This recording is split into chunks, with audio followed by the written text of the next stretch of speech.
Welcome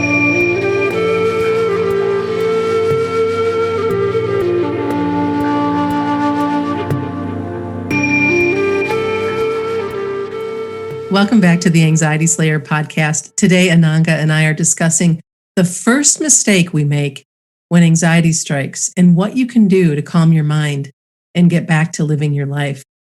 Hey, Ananga. Hey, Shan. So good to be with you again this week. So in your opinion, what is the first mistake that we make with anxiety? In my opinion and my experience, we just get caught in the thoughts.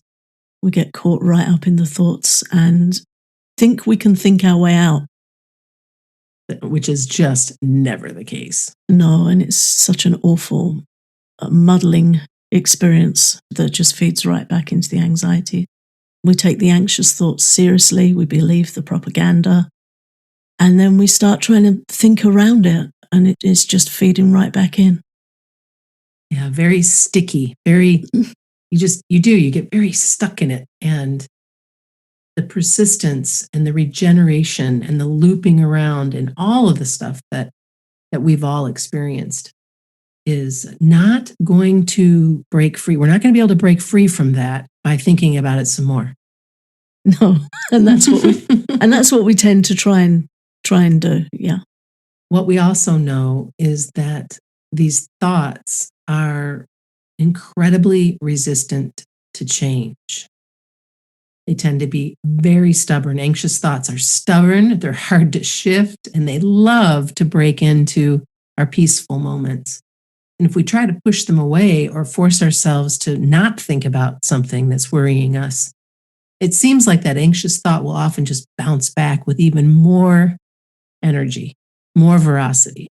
Yeah, sometimes I think of it like mental tennis. You're trying to hit that ball back that keeps coming at you, and then it just comes right back over the net.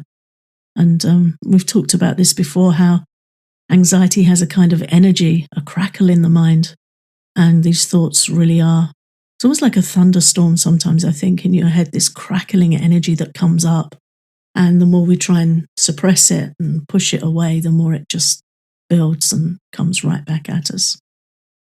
Which is why we see so many often resorting to escapism, numbing out, doing anything that we can to distract ourselves.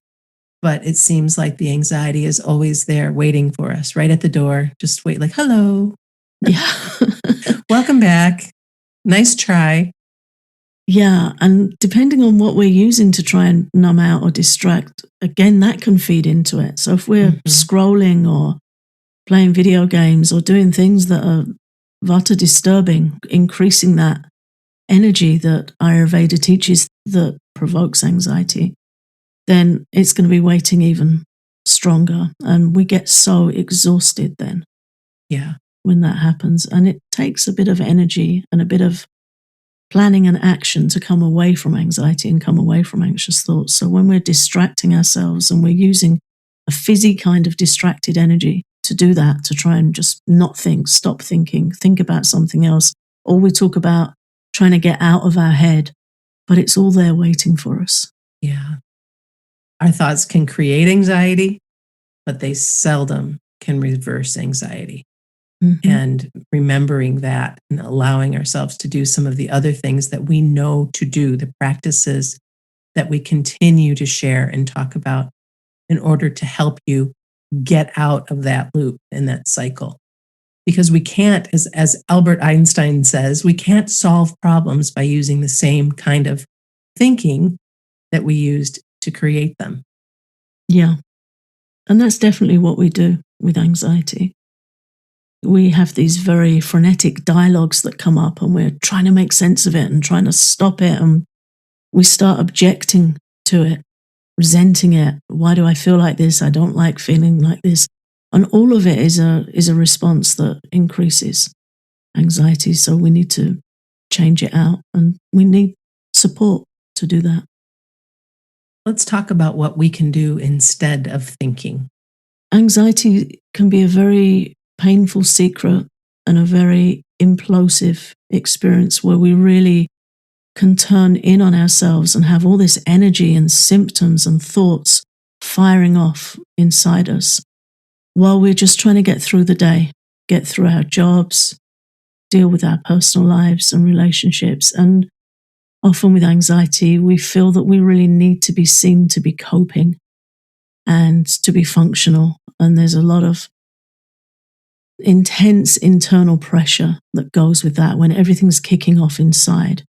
And we're just trying to carry on and look regular and do our jobs and deal with the things we need to deal with. So what really helps to relieve that pressure of anxiety and its relentless thoughts is to get it out, to not explode rather than implode, but to release, to externalize it, to get it out of our heads in a safe and self-respecting way.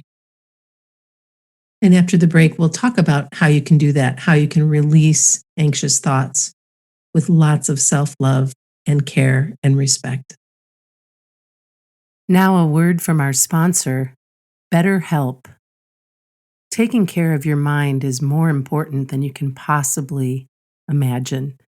How we care for our minds affects how we experience life. So it's really, really important to invest time and care into keeping your mind healthy. There are many ways to support a healthy brain, whether that be crossword puzzles, learning a new language, making time for power naps, and of course, there's BetterHelp online therapy. Sometimes therapy is actually one of the healthiest things that you can do for your mind. BetterHelp is online therapy that offers video, phone, and even live chat therapy sessions.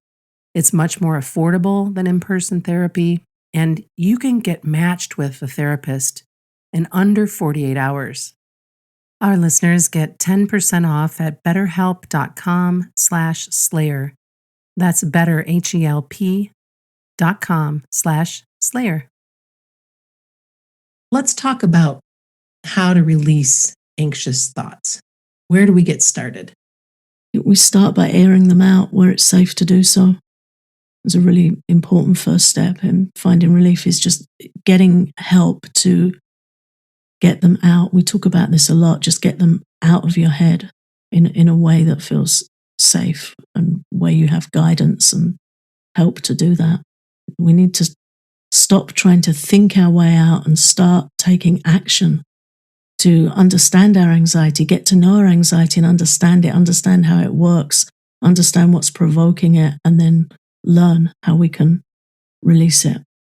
And there are a variety of ways to do it, and some will appeal more than others. So we need to have a look and look at what feels right for us, consider the options.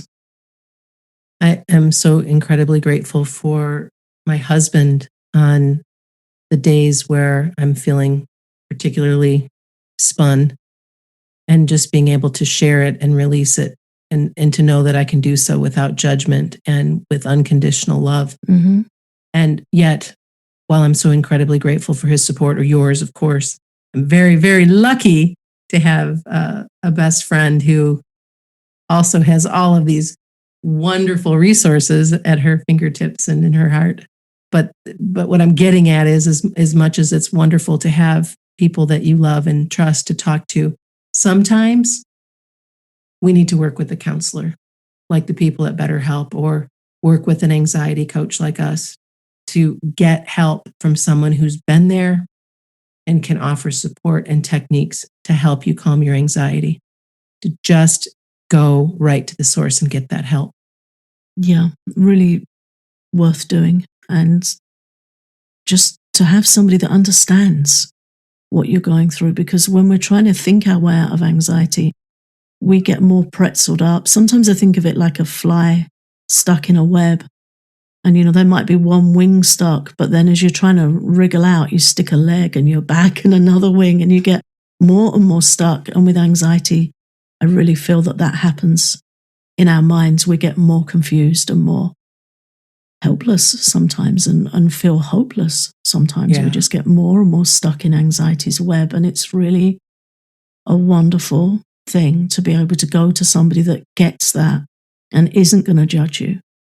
They're going to completely accept you in all your wonderful resourcefulness as a complete whole human being. Not think you're broken. Right. Not think that there's something wrong. Just to support this experience of anxiety, what's happening with anxiety, and start getting to work with it. And both approaches absolutely have their merits, and it can be helpful to try a session and see how you feel. We tend to have very stigmatized viewpoints of mental health in the West.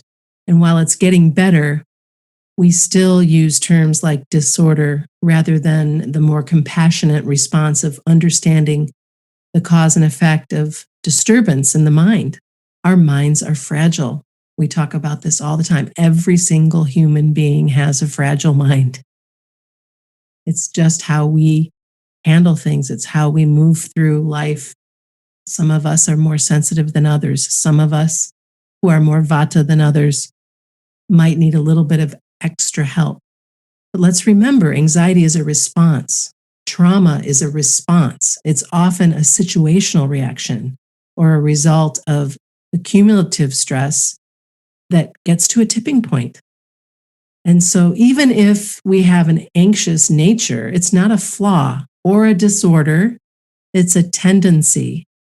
It's a part of who you are, and it can be supported, and it should be supported. Really important to begin with compassion, to receive compassionate support, and to show yourself compassionate support. Anxiety doesn't mean we're broken. Mm-mm. It means we're struggling with something that can be helped and deserves to be helped.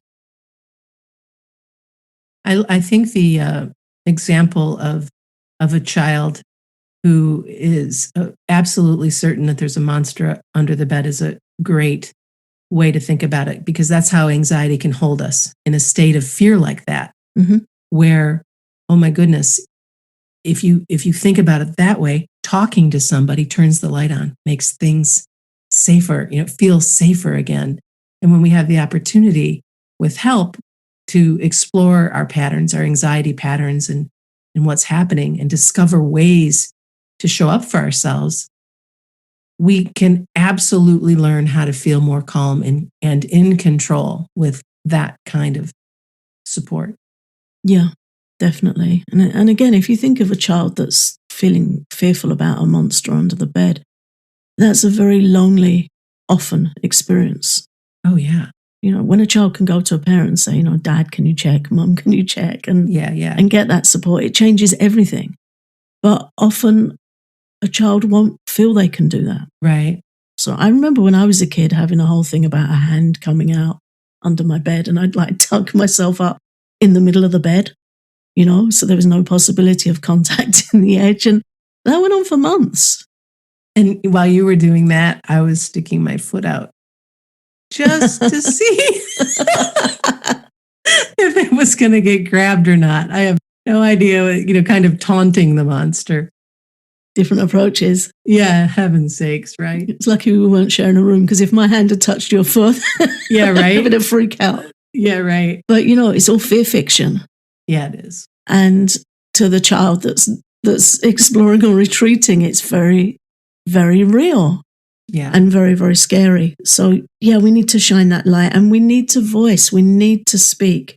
We need somewhere safe where we can say, hey, I'm worried there's something under my bed, and we're not going to get called stupid. Yeah. We're going to be met with compassion, and we're going to be met with support, because that fear feels real, and that's a horrible experience. So as adults, we need to be able to go to a friend and say, this is really freaking me out, or I'm just, even if we think it sounds stupid, it's got us. We're in that fear web, so we need to be able to go to somebody, whether it's a friend, a partner, a professional, a coach, and say, I'm really struggling with this, and we need to air it out. Yeah. And shine the light on it, and then put it in perspective, and have support to ground and strengthen our mind and build trust and build peace. And that can all be done. It's all doable, which anxiety will tell you it isn't. Right. Writing also helps. Yeah. Journaling, another way of getting the thoughts that are buzzing around in your head out. You can journal, you can do some free writing, whatever it is you need to do to release those thoughts on the page. And as we also talk so much about walking and talking being another way to externalize and move anxious thoughts. We often retreat to the island of our bed when we're feeling anxious. Yeah. And while I can tell you that certainly there are days when that's exactly what you need, there are other days when it's exactly what you do not need, where you really need to move. You need to walk and talk, to get some fresh air, to clear those thoughts, to even spend a short amount of time with a friend, with your partner. Last night, Tom and I took a walk on, it's called the Tart Trail here. It's such a lovely trail, and they've just put in the Conservancy put in this gorgeous seasonal garden, and we both just had a day and needed to move it, needed to talk through it, needed to get it out, needed to go. And by the time we got back from the, it was like an hour in total, we were both so energized and feeling so much calmer and relaxed. And of course, it's because we support each other, but we were also in nature. We were also moving. We were also in awe of all of the buds and blooms. And it was in that 1 hour, everything changed. You can absolutely release anxious thoughts, and all of these things help. And we are here to help.